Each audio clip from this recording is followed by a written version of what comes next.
Юль, олимпийскую программу когда последний раз свою пересматривала выступление?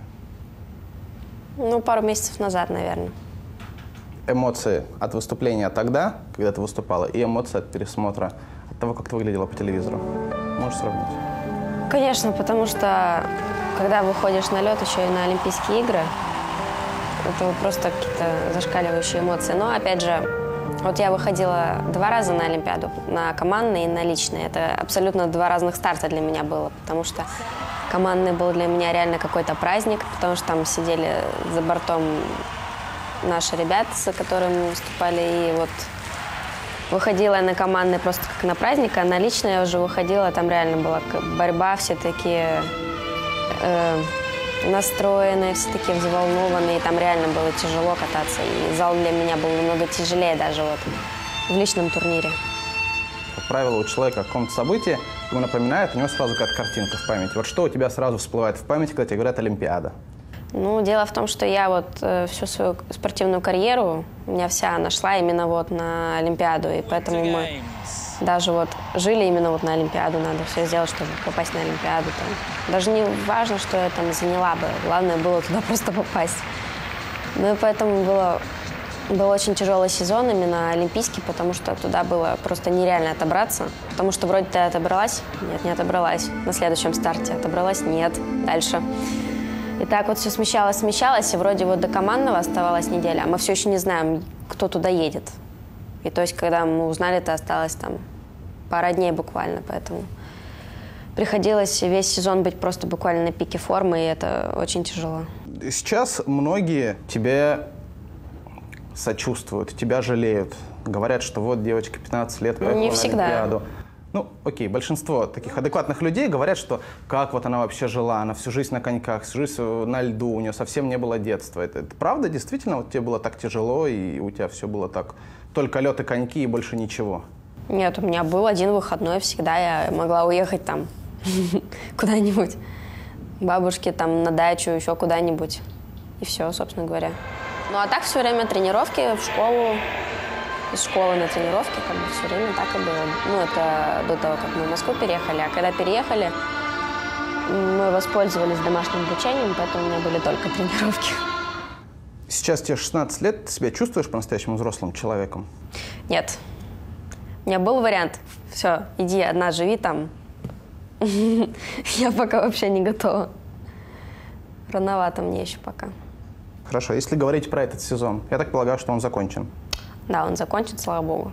Слава богу, что не самый лучший. Но он у меня вообще не сложился.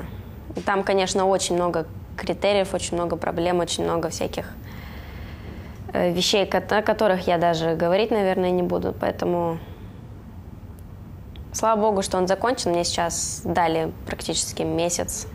Ну, как дали, я, грубо говоря, сказала, что мне надо реально отдохнуть от этого, и от фигурного, и от всего, и от этих проблем, от всех. Поэтому сейчас накопилось очень много дел, которые надо решать.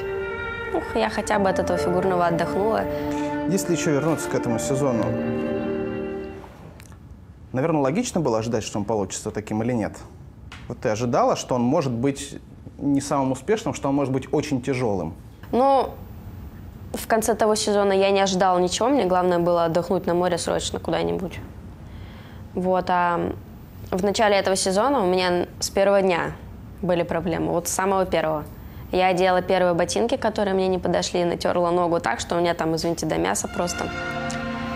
Поэтому у меня с первого дня начались какие-то проблемы, поэтому я знала, что у меня сезон легким не получится, но то, что он получится таким неудачным, я, конечно, не ожидала, поэтому слава богу, что он закончился. Были какие-то вещи в этом сезоне, вот проблемы, которых нельзя было избежать, или которых можно было избежать? Что можно было сделать, чтобы вот этого не получилось? Или все как бы изначально складывалось так, что это не исправить?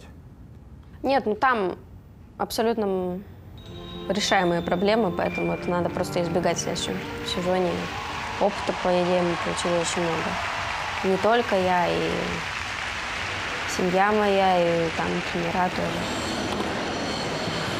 По крайней мере, я буду стараться что-то исправить. Еще и свалился огромный вот как раз груз всеобщего внимания. Ну, это реально самое тяжелое, это сильно мешает. Но от этого никуда не деться, поэтому... А что не нравится? Многие, наоборот, обожают купаться в славе. Вот он заходит и все, ох. Но это от человека зависит, потому что есть девочки, которые, ну вот я даже смотрю на фигуристок, есть девочки, которые реально вот ищут этого, им прям этого надо. А есть те, как я, например, мне это может мешать, может там, ну, элементарно не нравится. Просто предположить, если бы была возможность вернуть твой уровень популярности к тому, который у тебя был еще до чемпионата Европы 2013 года, ты бы согласилась? Мне тогда было не до того абсолютно. Сейчас что есть, то есть. Уже ничего менять не надо. То есть, в принципе, сейчас ты уже привыкла, у тебя все устраивает? Ну, сейчас, на самом деле, Олимпиада — это такое... Там просто какие-то с ума сходят люди, я бы сказала. Там реально как-то все неадекватно даже становится. Сейчас тоже более адекватно, но все равно есть персонажи какие-то, которые там неадекватные все еще. Ты им отвечаешь или сразу в бан-лист? Ну, ВКонтакте я, например, сразу. Я после верификации страницы, у меня было на самом деле около 10 тысяч друзей.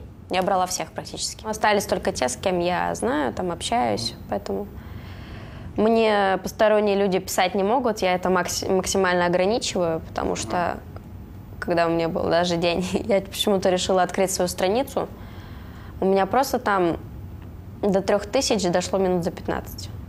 Это комментариев под одной страницей. У меня такое ощущение, что вот люди сидят на моей странице, ну, в то время, и ждут, когда я открою, чтобы вот максимально много написать. Ну, вот я даже не понимаю, что это, зачем, почему. Получается, в жизни тоже кто-то одолевал, вот в реальной? Ну, не одолевал, там на каток приезжали, там, бывая, страницы взламывали, там, номер телефона, я вообще не знаю, откуда мой берут. Бесконечные звонки было, пока номер не заблокируешь, звонят с другого. Этот заблокируешь, с третьего звонят, и так вот. А что говорят? Я не знаю, что они хотят. Привет, как дела, да? Нет, ну такое тоже было, да, там, типа, ты же Юля, да, ну все. Я такая, что все? Ну как, что, давай знакомиться, нет. Ну, журналисты тоже, ну, там, журналисты, снимитесь там, прорекламируйте это, там, ну, такое тоже бывает. Что самое дикое предлагали рекламировать? Самое дикое? Да. Ну, там много что было, мне даже смешно это рассказывать. Ну, раскрой, все посмеются. Самое смешное? Ну, я, например, все еще, например, смеюсь. Там есть какой-то цветок гортензия. Можно его вашим именем назвать? Говорю, что, какой цветок? Еще было, короче, позвонили, сказали, на какой-то конюшне родилась лошадь. Вы же любите лошадей? Я говорю, да, люблю. Вот у нас родилась чистокровная лошадь. Я так думаю, так, ну, подарят, может, что-нибудь. Нет, можно вашим именем назвать? Я говорю, нет, нельзя. Помню, тоже Станьков рассказал, к нему приезжала болельщица, хотела подарить ему собаку. Он говорит, а что мне нужна? Ну что? Мне подарили собаку. И кошку тоже. Болельщики или обычные? Ну, собака вообще там интересно было. Я была на съемной квартире последний день. Я вот с нее все съезжала. Ну, пришел молодой человек, подарил мне вот этого щенка. Я вообще не поняла, что происходит, кто куда звонит. А ты не знала, кто этот человек? Привет, Юля, это пес для тебя. Типа того. Ты его оставила? Ну да. Милый щенок. Шпиц, да. Но он очень классный. Если опять вернуться к сезону, когда один за другим старты не получались, тебя это как-то бесило? У тебя было желание просто взять и поставить точку? Или ты из тех спортсменов, которых, наоборот, все это мотивирует и еще больше заводит? Ну, я пыталась что-то исправить. Ну, как-то это не получилось. Ну, конечно, мне нужна реальная работа, мне нужна реально, чтобы там, технику полностью исправить, потому что сейчас даже какие-то минимальные изменения в организме тоже как-то реально влияет и на технику, и на то, как катать программы, там все это надо делать. После Олимпиады сильно выросла? Рост? Рост нет. Ну, я высокая не буду. На самом деле, мне кажется, уже все. Ну, там пару сантиметров, может, вырасту. Еще не так давно женское фигурное катание в России представляли две спортсменки. Это была Сотникова и Туктамышева. Сейчас есть Лепницкая. Сейчас есть очень много народу. Вот сейчас Погорелова, Родионова, Медведева, там, Саханович, прочее. Их полно, да. Да, вот в таком уровне конкуренции тебе комфортнее? Или тебе лучше, чтобы были вот три, условно говоря, девочки, и вы между собой соревнуетесь, кто лучше? Ну, конкуренция будет всегда, поэтому Надо привыкать просто к тому, что есть всегда. На Олимпиаде в Ванкувере конкуренции у нас не было вообще, по-моему, у девочек. Эх. Ну, потому что тебе комфортно в такой ситуации, или тебя это как-то какую-то нервозность создает, когда вот столько людей? Но мне надо решать свои проблемы. Когда у меня не будет своих проблем, когда я буду в реально хорошей форме, мне уже будет, по идее, без разницы, какая будет конкуренция. Мне нужно будет просто, вот как и всем, просто кататься. Ну, а там уже будут решать и судьи, и кто будет лучше, поэтому надо свои проблемы решать. Каким должен быть следующий сезон, чтобы ты сказала, у меня опять все хорошо? Хорошим. Хорошим каким? Везде попадать в тройку? Ой, ну это еще вообще рано думать, потому что, по идее, слава богу, я хотя бы все 2 этапа Гран-при обеспечила. Это какой месяц-то? Опять сентябрь? Ну, сентябрь, октябрь, ноябрь. Ну вот. Еще времени очень много, еще много работы, поэтому ближе к старту. Там будем задачи ставить, да? Конечно.